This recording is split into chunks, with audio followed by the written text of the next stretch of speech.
Alhamdulillah wa salatu wa salamu ala Rasulillah sallallahu alayhi wa sallam. Wassalamu alaikum wa rahmatullahi wa barakatuhu. My dear brothers and sisters in Islam, this is your brother Sheikh Khalid Yasin coming to you from my platform, Sky Views. Sky Views are my views, and I try to, in this series of presentations, to address issues that are important, but not necessarily discussed frequently or explained, or even addressed sometimes in formal, classical religious circles. So let's talk about an issue, brothers and sisters. This issue is about how should we dress to reflect the virtue of Islam and character, and also reflect the parameters of cleanliness, dignity, and appropriateness. Cleanliness, dignity, and appropriateness. This is the word.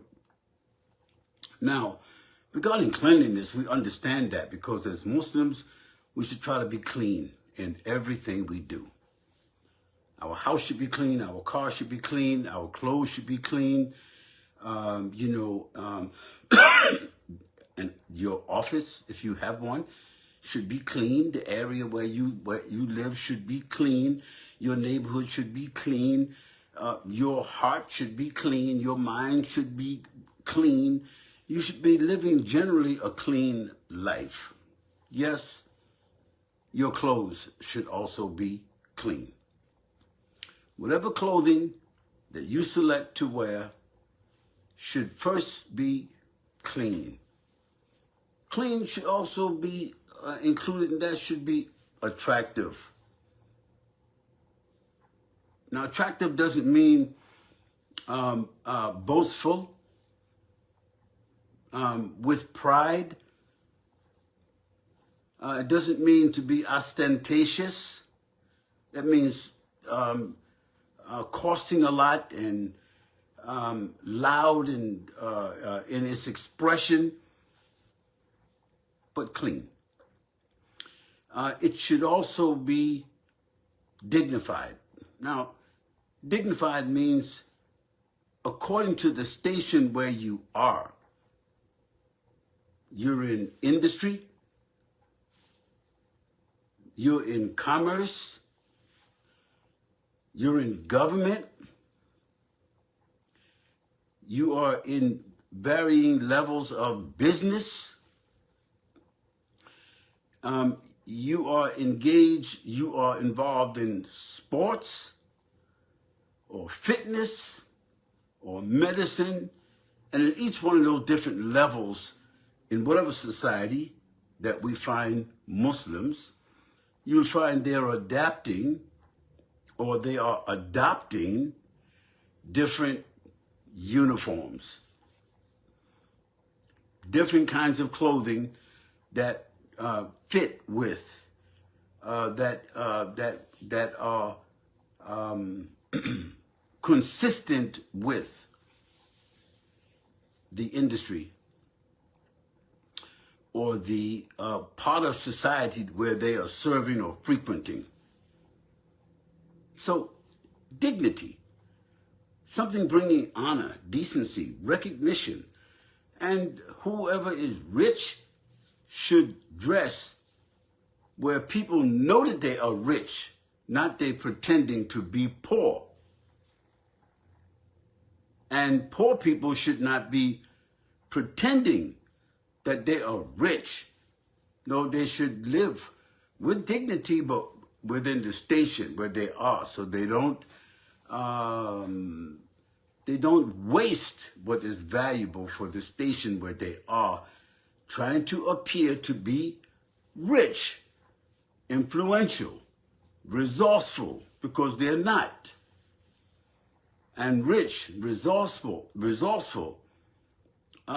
wealthy individuals need in some way to reflect that in how they are. Someone should know that in some way. Because how would anyone come to them for some service or help with what God gave them if there wasn't some indication of that? You can see that rationale. Now, it's according to the level of a person's character, humility, how they fit into this manner of dignity within the spectrum of their lifestyle. And the last part is appropriate. You know, if you're going into a certain controlled environment where for one reason or another it requires a specific uniform or some equipment or to be identified or a badge or something that it becomes like it's something known in the society that if you are that or in that area, there's a specific uniform. There's something to designate or something that reflects or something that is very unique or identifiable within that spectrum of work that you're doing. So that means appropriate. Doctors have an appropriate dress. Police and firemen, they have an appropriate dress. You know, we can just go through the society and find that, yes, there are, in most cases, designated social norms for certain jobs. We didn't just say personal choices. We said social norms established within a given society, okay, of certain things that people should wear to reflect the job which they're doing. That's appropriate. Now for us, if we don't have a specific job like that, we should look at where we're going. Where are you going? Where are you traveling? What company are you going to visit? What appointment do you have that may require you to change your preferred dress to something that's consistent or appropriate with that area or where you're traveling to, or this act or this engagement or this set of activities? So the issue of appropriate. Now I think we got that part. Dignified, clean, dignified, and appropriate. Now, does a Muslim who came from another religion, let's just say, a Muslim who came from another religion and they embraced Islam, and when they embrace Islam, they can see the world of the Muslims. They can see the whole, we can say the whole cascade. They can see the whole, every different shape and size and color and variable, you know, they can see when they become a Muslim, or they come to know. So when this person becomes a Muslim, male or female, do they have to select, since, you know, Asians, since Arabs, Asians, and Africans, you know, are the most, these are the most identifiable broad spectrum of races or culture. Now inside of there's lots of cultures, lots of influences. There's some different racial and ethnic variations inside of these classifications.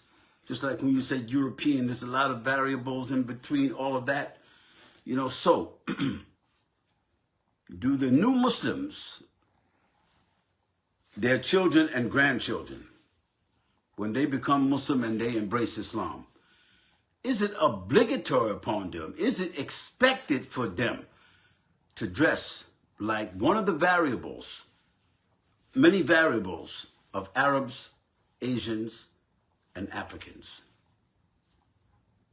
The answer is absolutely not. The answer is absolutely not. There's no rule in Islam that says that a person, male or female, when they accept Islam, they have got to adopt the moral prescription of, meaning they've got to adopt as a moral statement in terms of the hijab of the woman, or in terms of the the modesty and dignity of the male. Do they have to express that through some Arab, Asian, or African cultural variable? And if they want to appear to be religious, or they go into a religious event, or they are officiating over some religious ritual or something, do they have to dress? Like one of the variables of dress from the Arab, Asian, or African cultures? The answer is absolutely not. Now, I understand that there are people who are going to say, that some people are going to say this, that, it's a virtue in us dressing like the Prophet ﷺ dressed. Well, I want you to keep this in mind. لقد كان لكم في رسول الله أسوة حسنة لمن كان يرجو الله واليوم الآخر وذكر الله كثيرا. Allah, he said, certainly you will find in the Messenger of Allah ﷺ the most powerful human example for those who fear Allah and who ومن كان يرجو الله, and those who have a hope in meeting with Him. وَذَكَرُ اللَّهُ كَثِيرًا, and they remember Allah much. They are in the remembrance of Allah much. This is the general translation. So the uswa here has nothing to do with dressing like an Arab or an Asian or an African. It's not the word uswa. The best example, the best uswa, the best example, the best human profile of the best character and integrity. This is the meaning here, not the clothes. The Prophet ﷺ, he dressed in a thobe. It was known that he dressed in a thobe. But this thobe dress, he didn't dress in this religiously. This is part of the urf, the common dress of those people of Mecca, of people of that peninsula. Or he may put something across his himself, like wrapping a cloth around from his navel down to his feet. He can wrap himself in something like that, and even put a thobe over top of that. And this again, this is what he did. But it was because he was an Arab of that area. It was part of their urf. Now, our Prophet ﷺ was a modest person. He was not ostentatious, proud, wearing wealthy and eating this and that. So he always chose the best out of the urf that he was a part of. He chose the best, the most humble, the most dignified. Allah guided him to the most appropriate within the spectrum of the variable of the culture of the people of Mecca and the people of the Arabian Peninsula. Again, we love the Prophet ﷺ and we want to follow his uswa. But it doesn't mean that we have to adopt the dress of the people of the Arabian Peninsula, any of the countries in that area, whether it mean in the evening inside our homes or outside, walking the streets or going to a religious affair. There's nothing in Islam that tells us that we have to dress with a scarf over our heads, a pleated scarf, okay, or just a turban or a cap or a gown of any sort, whether with the gold or with the braid or how far it reach or this. No, nothing. There's some guidance our Prophet told us about not being proud and walking with your garments dragging and things of that nature here. That's not what we're talking about now. We're just talking about, does a Muslim in the United States of America or any revert Muslim any place in the world, in the in the Western world societies like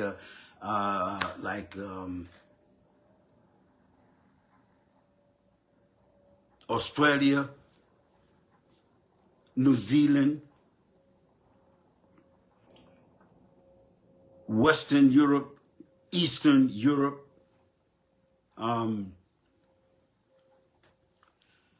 United States, Canada, South America.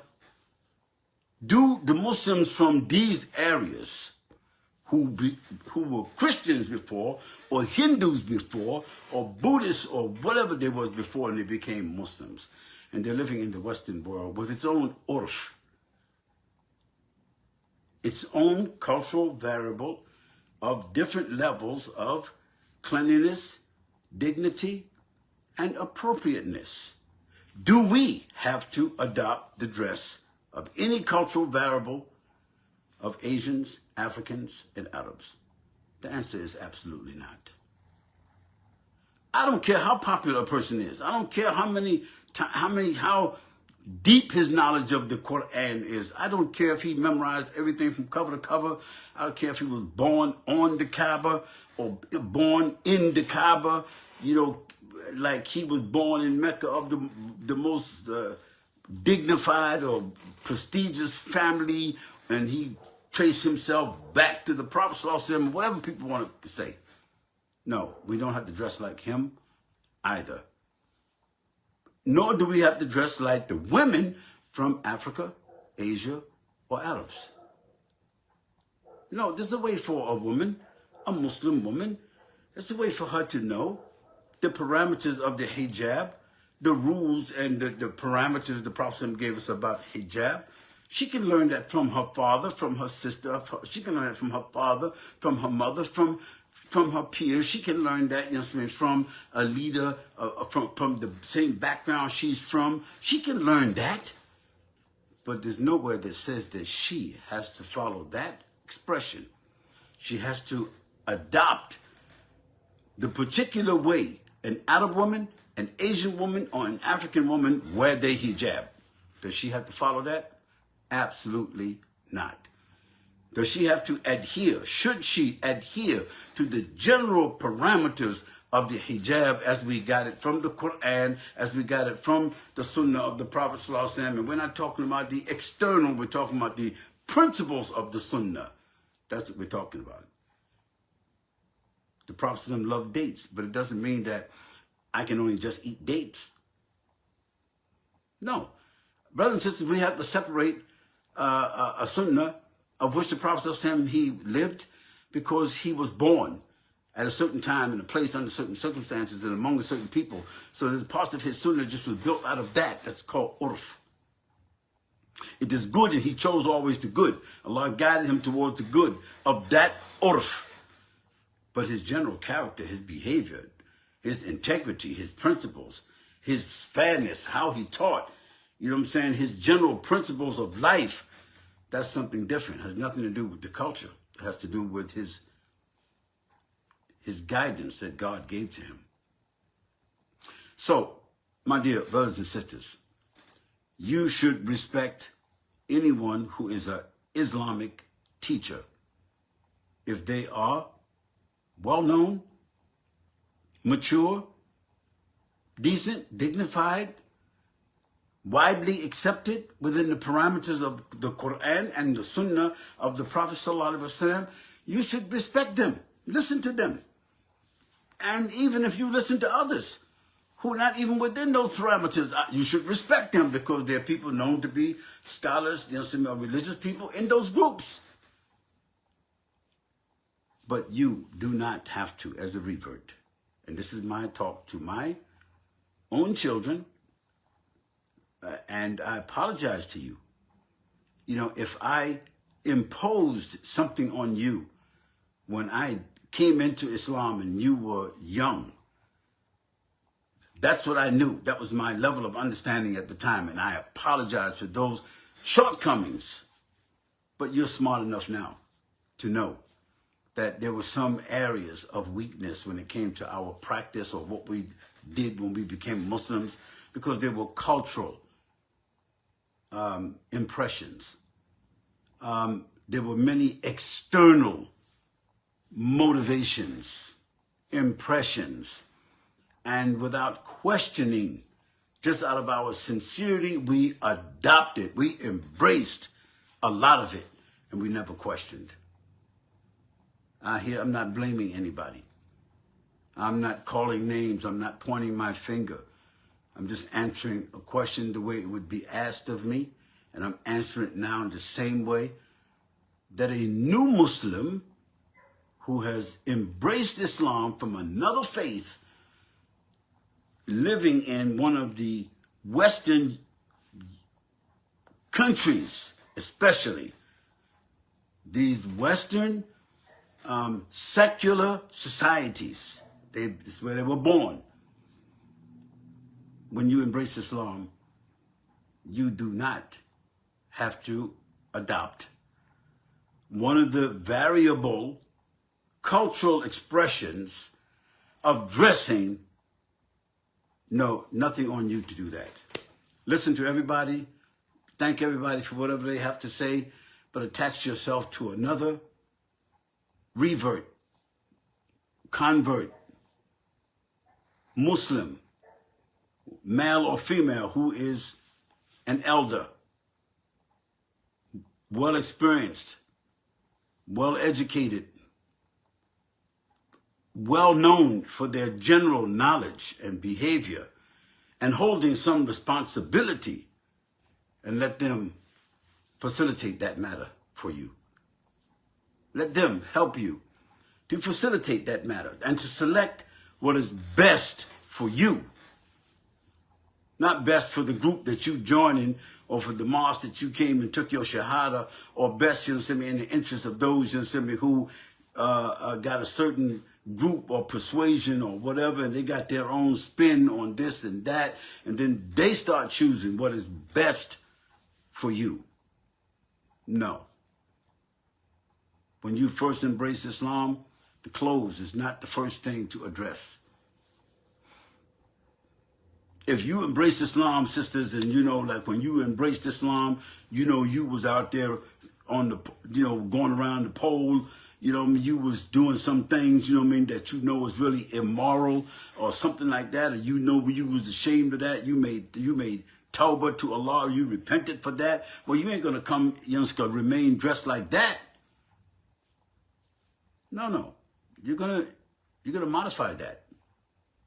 But you don't have to go, from that kind of lifestyle and jump into like three days later, you wearing, something with just your eyes out, and that's it. You just jump right in there. No, you didn't make that decision yourself. You were influenced to make that decision. Because that's a decision that should be made gradually. That's a decision that should be made gradually.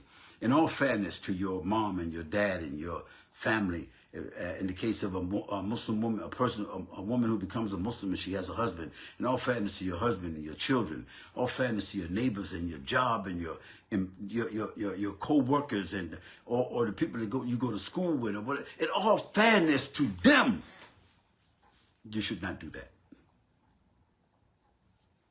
We should not traumatize people with our conversion to Islam or our practice of Islam. We should not aggravate people, traumatize people, put them in a situation where they are uncomfortable because of this new expression that we have. We should not do that.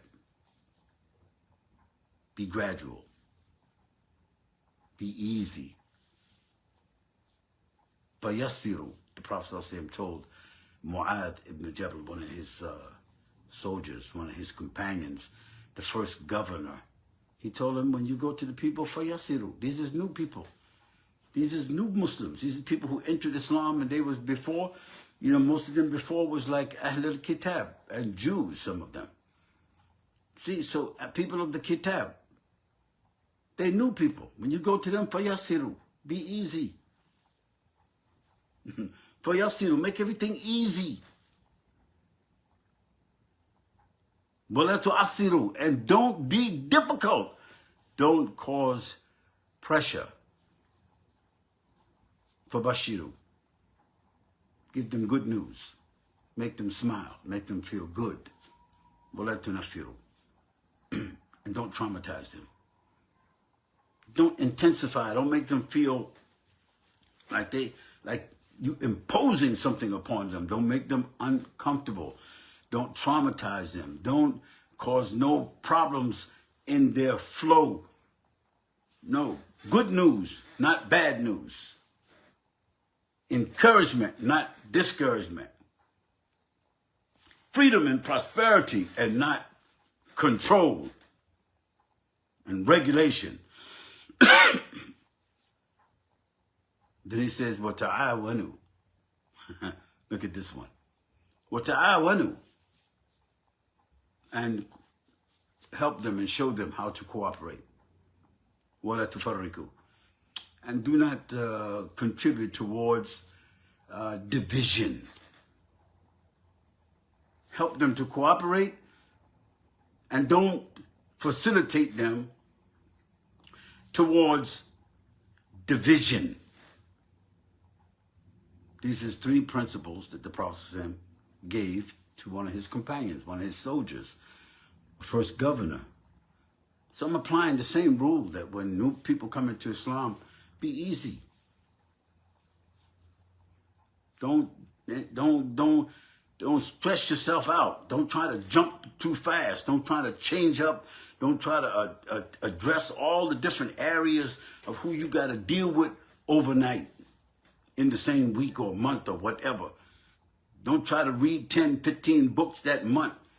No, you're not going to keep that pace up. Don't do that. Be easy. Con suave, they say in Spanish. Be smooth, be easy. Let things, let things melt together in a very natural, organic way. Now, did I mean that brothers and sisters who decided you want to dress like Arabs, Asians, and Africans because it make you feel good? Gives you something to your identity? You like it because you know that it reflects something from the Prophet. And I didn't tell you not to do that. Just go ahead with that. But just think about it. Think about what you need to wear to be clean, to be dignified, and to be appropriate. Just give it a thought. We say subhanakallahumma wa bihamdik wa nashhadu an la ilaha illa anta wa nastaghfiruka wa natubu ilayk. Brothers and sisters, listen, before we close out, I want to remind you that when I give these talks, I'm not coming from the top of my head, just like, just throwing something out. It's not something I just memorized it, and I just say it. No, I've thought about this. A question was asked of me. Someone asked me that question.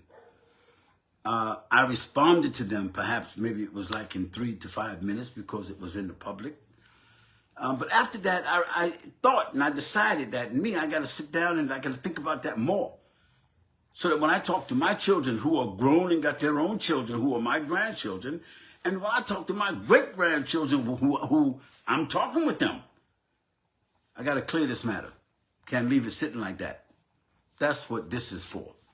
Now, all of you brothers and sisters who are sitting out there who you got different levels of knowledge, and you got books and references, and you got teachers, and you've been somewhere for a week or 2, or you went to some conferences, or you went to a university, or you took a certificate course, and you guys are really bright, and ambitious, bright, ambitious. And you want to be vigilant. Okay, may Allah bless you. May Allah bless you for that. And may Allah, He sustain you with your level of energy and commitment. However, what I have to say today is not to conflict with anybody. It is just to have my children, their children, who are my grandchildren, my great-grandchildren, and others who are related to them, that for the record, I'm making it clear today that no revert Muslim who came into Islam from the background of American society, and let's call it in the last 70 years up to today, there's no obligation upon them at all to dress like one of the cultural variables of Arabs, Asians, or Africans, or their scholars, or their students of knowledge, or their religious people, or the religious norms that they have adopted in relationship to the religion. We don't have to do that. And for the revert brothers and sisters, there are now hundreds of people like myself who we have been Muslim. We are senior Muslims. Not giving myself any kind of title. But I became a Muslim in 1965, and from 1965 until now, we're talking about that's like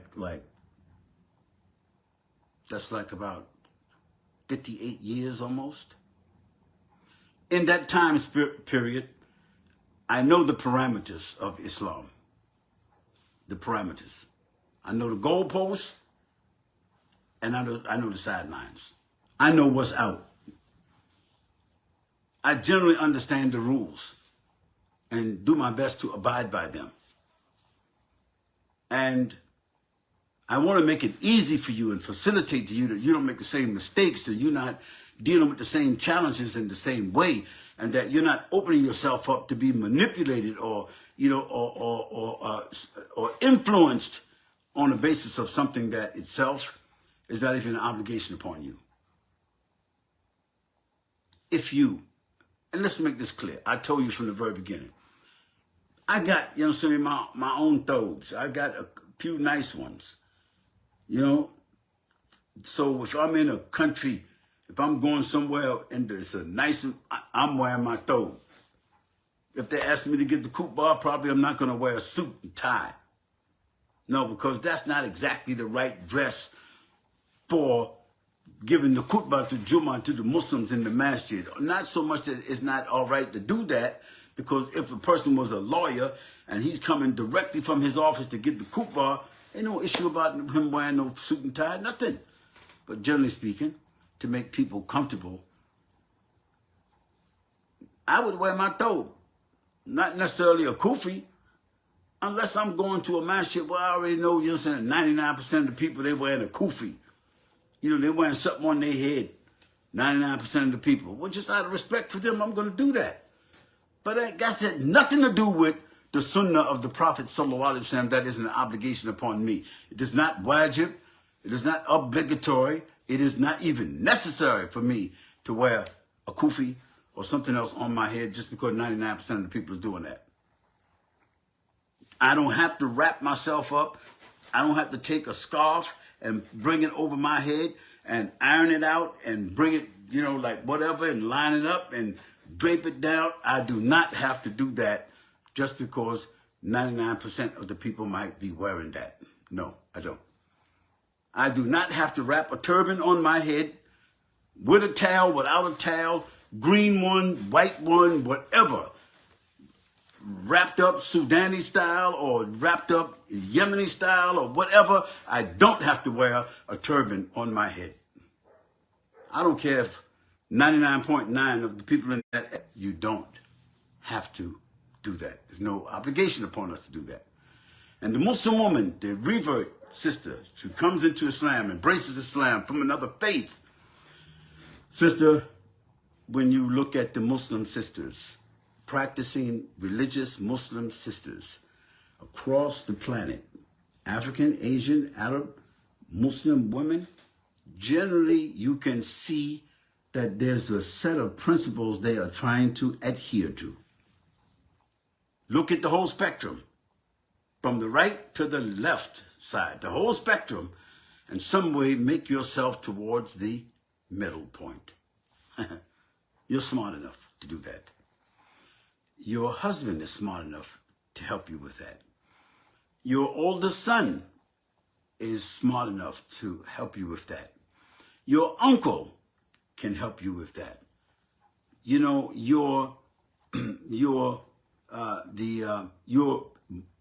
Islamic representative can help you with that. Other Muslim sisters who are senior Muslim sisters who've been around for a while, they can help you with that. But at the end of the day, it's your own choice to come somewhere in the middle of what you see Muslim women are wearing to express and comply with the Quran and the Sunnah of the Prophet ﷺ. Now, as for us men, Allah subhanahu wa ta'ala, He wants us to be out, getting money, defending, representing. So we ain't got to wear what women wear.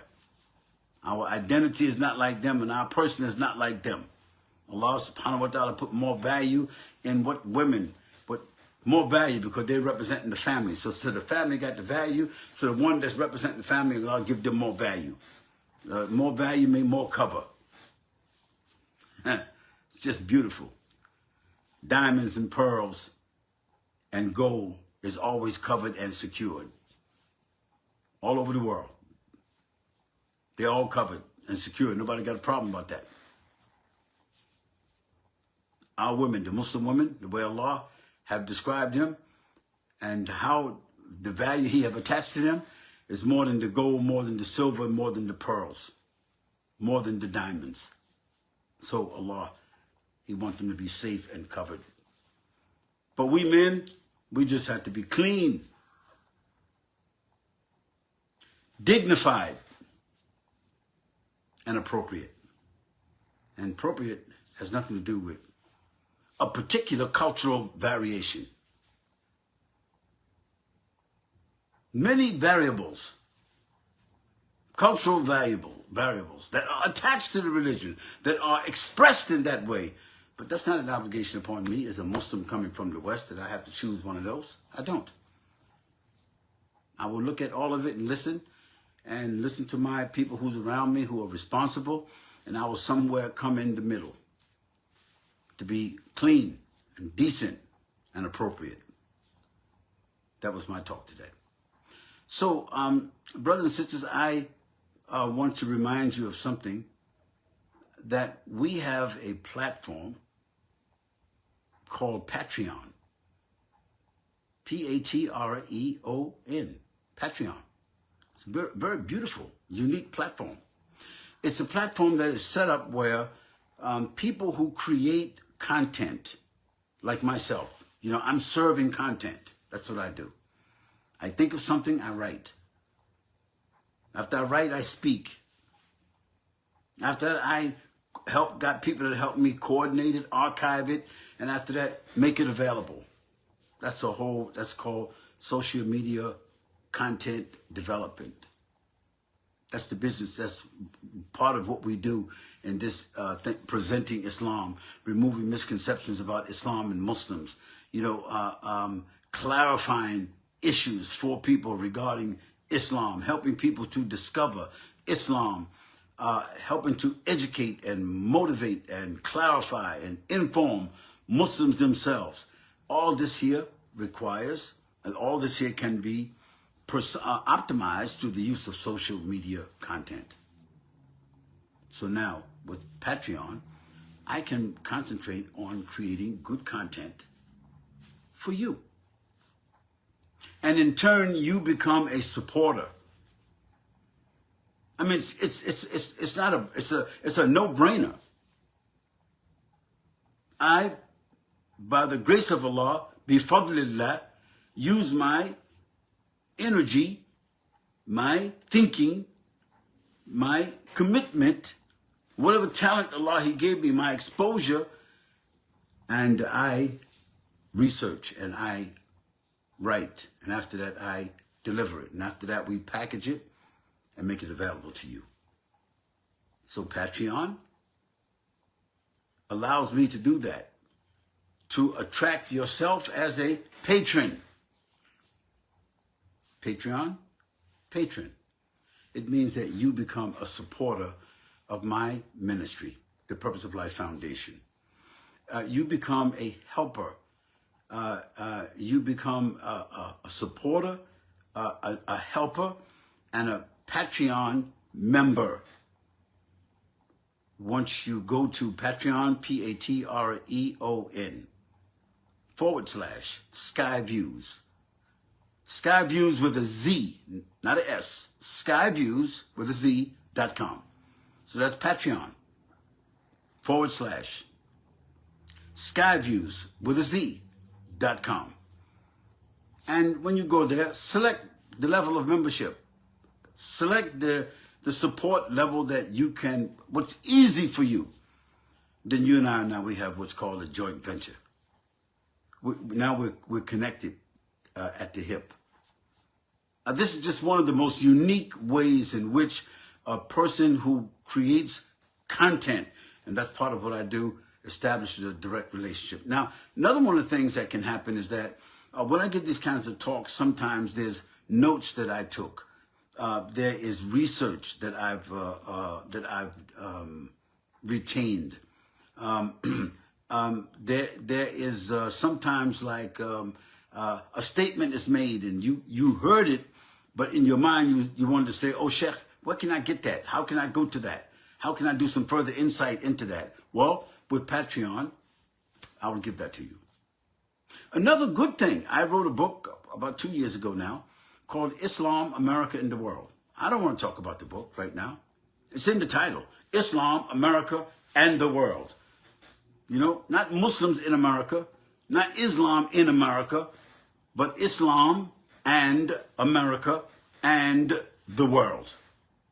You see? Islam, America, the world. It's a book. It's about 200 and something pages. I will give you, when you join any platform, I mean, any level of support that you give. I don't care if you say, I will give $5 a month, I will give $10 a month, I will give whatever. Or a month, you will get a free PDF of my book. PDF means you can read it on your phone. You can download it.